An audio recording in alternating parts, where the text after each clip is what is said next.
Thank you for joining us. My name is Brittany Doyle, founder of Wise Health SF, a public health consulting company located in San Francisco, California.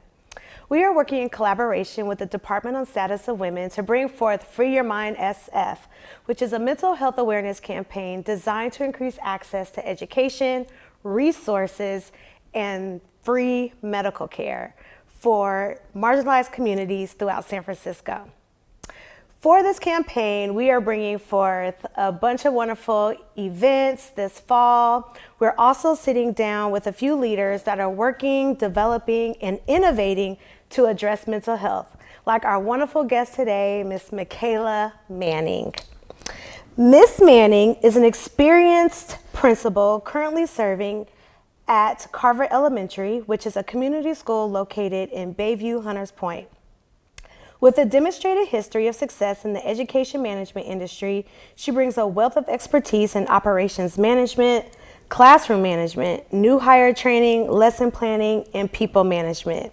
And just a little plug, Makaela has worked all over the country. She has worked on the south side of Chicago. She has done teaching in Dubai, right? Abu Dhabi. Abu Dhabi. Mm-hmm. Why do I always get those mixed up? Abu Dhabi. She has a wealth of knowledge and experience that she's going to bring to us today. She is a strong education professional. She holds a Master's of Arts in Educational Leadership and Administration from San Francisco State University. Her leadership is grounded in a commitment to fostering academic excellence and a positive learning environment for both students and educators. Thank you so much for joining us today. Thank you for having me. I just totally butchered that. No, you because I meant to say Abu Dhabi, right? Abu Dhabi. Abu Dhabi. And how many years were you out there? I was in Abu Dhabi for 7 years. Yes. Started out as a two-year thing, and it ended up being 7. Yeah, that was a great experience. I remember all of the wonderful stories that you told me. So when I was reading your bio, I had mentioned that Carver Elementary is a community school. Not too many people know about the community school concept. Can you tell us a little bit more about that? So the community school model is meant to service the whole child. Mm-hmm. So the school part directly focuses on instruction and academic attainment, but the other components of the community school model address other needs, such as mental health, food instability, housing instability, workforce training for parents, and all the other different amenities that families need in order to have a holistically healthy child. How many community schools do we have here in San Francisco? Do you know? That is a great question. I'm not sure. Mm-hmm. There's quite a few schools who receive the community schools grant, mm-hmm. And so I think there's about 10. It could be a little bit more. Okay. And in Bayview, how many do we have? 2? There's at least 2 in Bayview. Okay. All right. What's the other one? Oh, okay. We're going to have to cut that part. Okay. I forgot we cannot talk about SFUSD. All right. So based on your experience of what you see in the community, what are some of the primary needs of youth in Bayview right now? So, the pandemic. We are 4 years out of the onset of the pandemic, and we are still feeling and reeling from the effects of the pandemic. And that trickled down to children because children missed a lot of socialization time that they would normally have at school, where we teach certain skills, how to relate to your peers,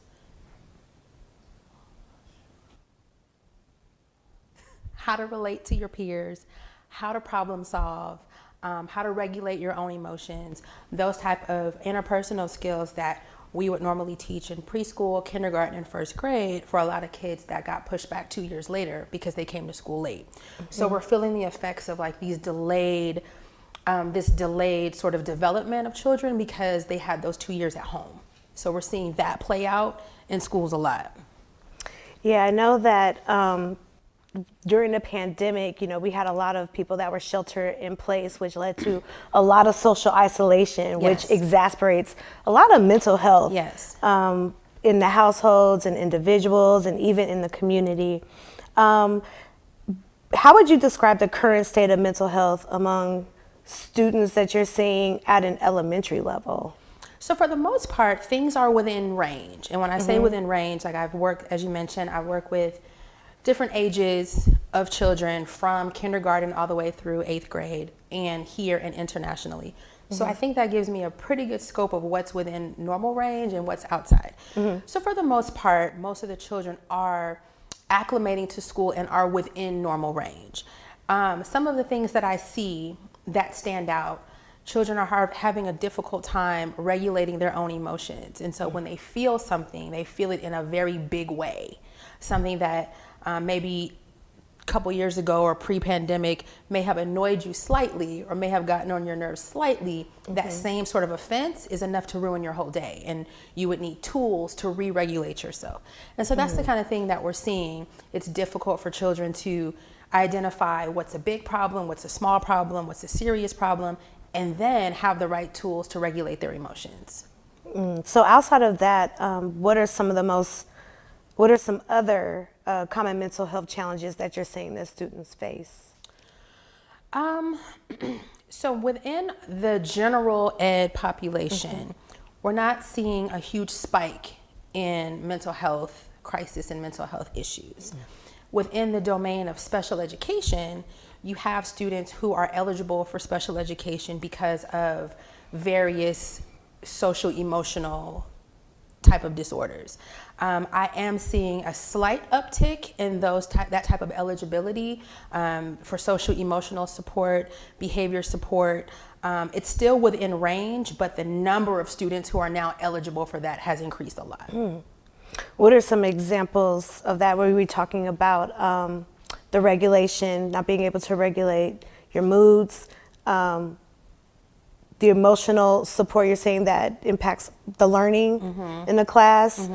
Can you share some examples of how that can impact a learning environment? So one of the things, one of the tenets that we operate by is we want to ensure that we have safe, consistent, and predictable classroom environments. And so it's our responsibility as the educators to set the scene and ensure that the circumstances and the conditions are optimal for learning. So that's our responsibility. And then when the children come in with the things that they come in with, whether it's mental health we have systems called check-in, check-out, where a student will have a trusted adult that they check in and check out with at various times throughout the day. We have other programs that we work with within the school, such as Mentors for Success, that pairs children one-on-one with someone that can be their trusted adult when they're at school. Now, with the issues that you're talking about that impact the learning environment, a lot of people don't take into account how it impacts the teacher as well. Have you seen a change or an uptick in mental health among your teachers and staff? How are they trained to respond? Yeah. I think one of the things that we as leaders did a really good job on when we were returning to schools from the pandemic was really investing in time and space for our teachers and acknowledging their humanity, acknowledging that some teachers had a hard time during the pandemic, the isolation, all the things that you talked about. And so we were really heavy-handed on people's return to work about ensuring their mental health, ensuring that there were wellness kits or options. One of the campaigns we had at our school, we paired with an organization that paid the teachers to find a hobby and stick to the hobby of their choice for the entire year. And their only responsibility was to journal on a bi-weekly basis about how that hobby that they were paid to do decreased their stress, decreased their anxiety, and made them feel a sense of peace and calm. And so we did a lot of, on the front end, making sure our teachers were prepared. And so now, one of the things that we really have to work on is ensuring that educators are trauma informed and trauma trained, and knowing how to recognize when a student is exhibiting behavior because of trauma, and then how to respond to that appropriately. So we're pulling resources now to do a lot of trauma-informed training for educators so that they can recognize when a child is in crisis and then know exactly what to do to get that child help and support. Yeah, that's a great way for teachers and staff to be prepared. Yeah. I feel like that's really important, especially in the Bayview community. I know I had a teacher this summer that was teaching in summer school, and they had a drive-by at the school, and she didn't take off work. She kept on working, but it's good to have like things in place, for teachers when they experience that, and to be prepared, for the what ifs. The what ifs. When working in community. That's exactly right. And I think it's sometimes the conditions of the community can be scary. There can be, there's community unrest, there's community violence and things like that. And I think working to not make that the norm. I think sometimes when we're in those kind of conditions, it's the norm. Like, oh, there was a drive-by. Oh, there was a shooting. That's normal. And that's not normal. And so just acknowledging that the conditions can be stressful and can produce trauma, and having resources available for the educators and the children to address that. You don't want to stifle and not address it, because then it appears as something else later on in your life. Right. Right. And so then we have to bring parents and caregivers into the equation. So where have you seen it to be effective when they collaborate with the school, where the outcome is, of course, great? Yeah. So one of the things that I'm really proud about is the way that our teams partner with families. We try to see ourselves in sort of a co-parent role alongside the parent. Oftentimes we see and interact and care for the child in the day longer than they actually see their parent. So having a very transparent and clear communication system, being able to articulate to parents how a child is doing, what they're challenging, what's challenging to them, and then ways that we can support that child. That's just that two-way communication. We invite families to our school all the time. It's an open door policy. They can come and speak to the teachers. They come and speak to me. We have a great partnership with our after-school provider, which is rooted in community as well. And so we have these really big events once a month where we invite the families and we join together. We celebrate around a particular theme, like mental health or healthy eating or whatever the theme is, and we have a celebration as a community on our campus. Have you seen where parents have been open about their child's mental health? Like if it's a new student for the school, they come, with the information, the education, prepared for the school. Yeah, and I know that might be hard. I imagine that might be hard if you're enrolling your child into a school and you don't have a relationship yet, but you have these concerns about your child. I imagine that can be very difficult. The parents, I'm very proud of. They come in, we have these conversations so that I can know how to pull the supports and what supports are needed. We are enrolling students right now as we speak, prior to the first day of school. And we've had some new kids come in where the parents are like, hey, this is what I know to be true about my kid. What do you have to support that? And these are the things that I have to support that. So communication, clear communication. There's nothing to be ashamed of. There's nothing we have not seen before or dealt with. But the quicker that we know exactly what it is, the faster we can get services and supports in place. Yeah, and I'm sure you've seen it all. Seen it all. Seen it all. Especially working in Chicago. Yes, ma'am. Yes, ma'am. But y'all know I love Chicago. Right. And if I had the choice, is this the camera? If I had the chance, I would move back to Chicago. Have me on record saying that. Thank you. No, she won't. Okay. You stand right here. We need you in Bayview. We need you in San Francisco for sure. I'm from here. I'm a city girl. I'm from the city. It's an honor and a pleasure to be back serving in the community, in the city that I grew up in. And what's interesting is a lot of the parents are folks that I have seen in my youth. Maybe we were on the bus together, or we went to rival high schools or something, and now their kids are students at my school. So it's a really nice full circle moment. But the need is high. Yeah. The need is high. So I'll be here until... I bet that helps too, like with them trusting you, and just trusting the process. Yes. Seeing a familiar face running the school in leadership, I'm sure that speaks value to them as well. Plus your kids are so cute. They're adorable. They're adorable. I love every last one of them. Now let's talk about collaborations with the community. How can schools collaborate with mental health professionals, community organizations, and families to create a more supportive environment? Have you seen where that works? Definitely. So again, we have relationships with a few different organizations. Mentors for Success is one. Friends of the Children is another that provides professional mentorship to children. And so that's really helpful to have a trusted adult that's not quite your parent, it's not your teacher, but it's another adult that is appropriate for you to have a relationship with. And so that's really helpful. We also partner with other San Francisco agencies, and we have mental health providers that come to the camp for newcomers to the school, or in previous years, we had a stroke of bad luck one year, and we had a lot of students who unfortunately lost a parent that year. And so we had a trauma and grief group for students who experienced a devastating loss.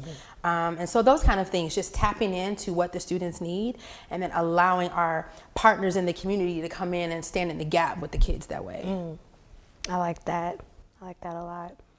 What changes would you like to see in our education system to better address mental health in the future? And that's a tough question. It's a tough and big question. It's a tough and big question. I think the more that we move forward and the more that we understand trauma and how trauma impacts the brain, I think that school districts and school leaders will turn a corner on the investment in trauma-informed instruction, trauma-informed redirection, trauma-informed to understand children's behavior is a form of communication.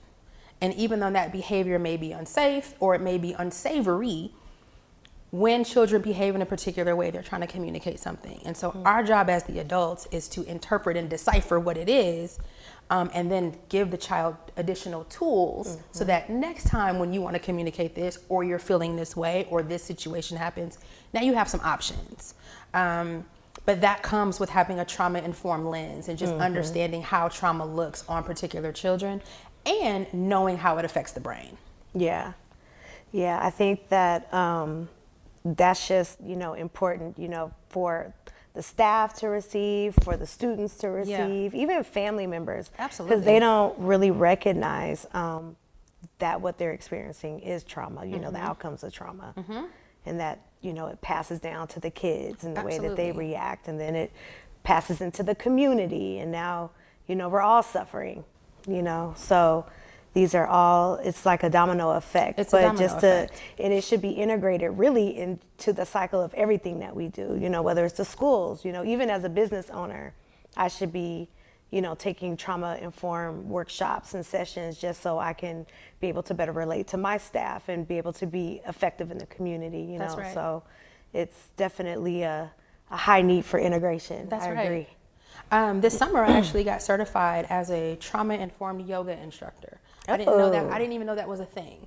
And so I guess I would consider myself a yogi sometimes. Definitely. But being a trauma-informed yoga instructor means recognizing where people hold trauma in their body, and when you're in particular poses, that trauma can be activated. And so just recognizing what that looks like, and you can do trauma-informed yoga with children too, and just having an outlet and a space for that. Yeah, I've been reading up on that somatic exercises or somatic yoga moves. Yes. I heard it's powerful. Very powerful. And then it's like all in the hips. Yes.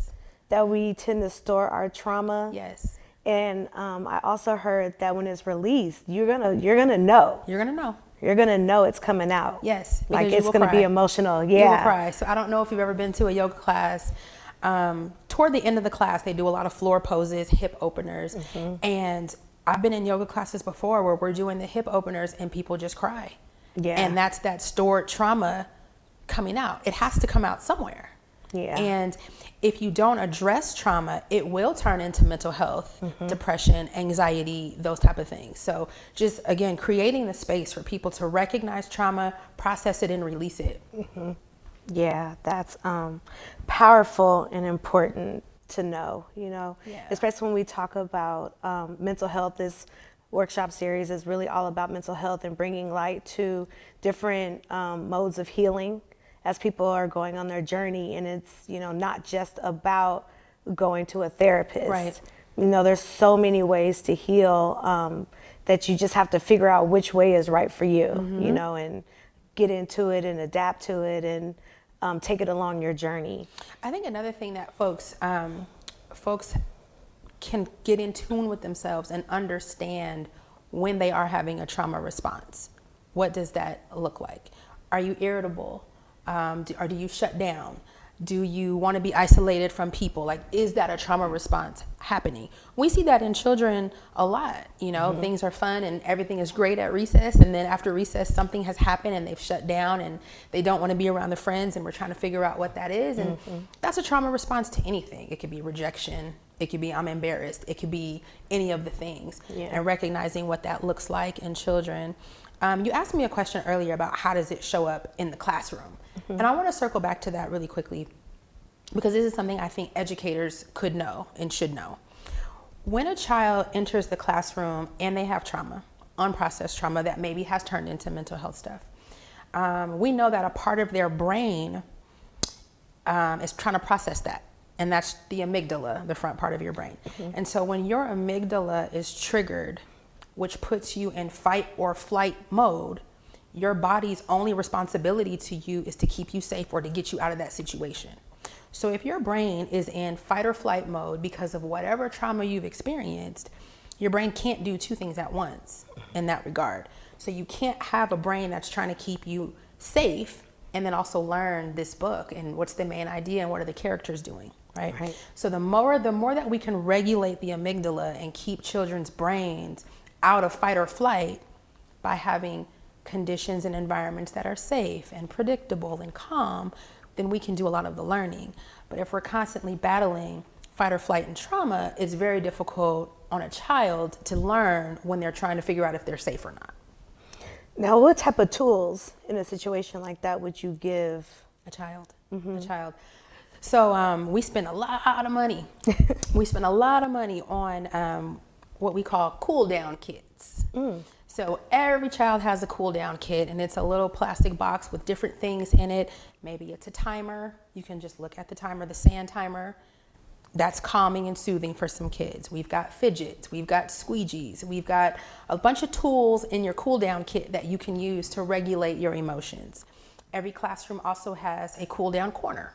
So maybe you need to physically move to the cool down corner, and that's not to be confused with timeout or something negative, but it's just a space for you to collect your thoughts, regulate yourself, and take a minute. We also have a wellness center, and the wellness center is another space in the building that's very calm and very soothing, and students are able to speak with our social worker or the interns in there about something more serious that they might need privacy away from the classroom to process something with our social worker. So those are the kind of things that we have in place at school. Now, what about technology? How can technology be leveraged to better address mental health or just behaviors? So my initial answer was cut the technology. In my opinion, our children are overexposed to technology. And the social media, TikTok, Instagram, all of those things lead to some of the instances of mental health challenges at school. I have an argument with someone and that it bleeds over into the school day. And so, you know, I advise parents to just really monitor their child on the internet. Look at your child's phone, look through text messages, the group chats, look through those, have conversations with your child about what is appropriate to share on social media, what is appropriate to text, and having those kind of conversations. Social media is a great tool to connect people, but it also can be very dangerous if we're not regulating children properly and supervising how they interact with their peers online. Yeah, I can see that. Are there any platforms or apps that you've seen that are actually there to help?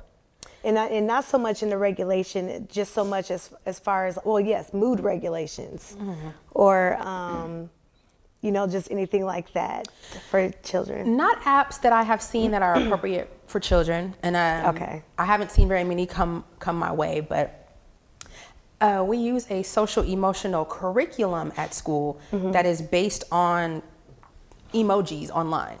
So that curriculum kind of uses the different emoji faces and gives those faces a character and a personality. And then children can learn about emotions and regulation using some tools that look similar to what they see online. But we haven't seen any apps or anything like that we think could address it. Not yet. Not yet. There's Somebody's needs. developing it right now, I'm We sure. We need it. I'm sure. All right, so just in closing, is there anything, I feel like we talked about a lot. Yeah. But is there anything that you would like to say that maybe I didn't touch on? I know I tried to touch on like innovations and future approaches. We've talked about collaborations and how the community, families can better support in regulating the learning environment and their children at school. Yeah. But is there anything else that I have left out of the conversation? I think that we've covered a lot of really, really great things. And the thing that I would add is I would continue to support and applaud parents who are checking in with their child, asking them questions. How was your day? Who are your friends? What's happening? What are these feelings? I noticed that we've turned a tide in parenting styles. I noticed that parents are very interested in their children's emotions and how they experience something, and having conversations and giving children the tools and the articulation to express themselves and say things like, I didn't like that when you said that to me. That's a really positive change in getting children to advocate and articulate themselves. So I would continue to encourage that, having that communication with your child, understanding what their triggers are, equipping them with the tools at home, and then when they get to school, they're going to implement and practice those tools, and then we're going to keep building that toolkit. Yes. Yeah. Yeah, I feel like the households need the toolkit that you were talking about. That needs cool to be down kits. The cool down kits. Yeah. We need cool down kits across the community. We actually do at our school, during Parent-Teacher Conference Week, the parents get a take-home kit of learning supplies, which are books and multiplication and flashcards and all of the learning things. But we do add social-emotional elements in there too, so kids can have their stress balls and all the They things be like, at I need home. my stress ball. I need my stress ball. Be in the corner self-regulating. Right. And it's really impressive. I've got kids as young as kindergarten that can really tell you, I am disappointed right now because I blah, blah, blah. Yeah. That's really sophisticated language for a 5-year-old, but that's what we want. That's definitely what we want. Yeah. That's wonderful. Well, thank you so much Thank you for having joining me. us today. I really enjoyed this conversation. And we hope that you will come back. I'm going to be doing these podcast series for every project that I do. So I would definitely love if you would come back and, speak again and provide us some knowledge on something else. Let me know. I will be here. Yes, thank you. Thank you. And all right, and that's all we have for you today. Thank you again to Miss Makaela Manning from Carver Elementary. And come back and join us next time as we bring more information and education around mental illness in our community. Thank you.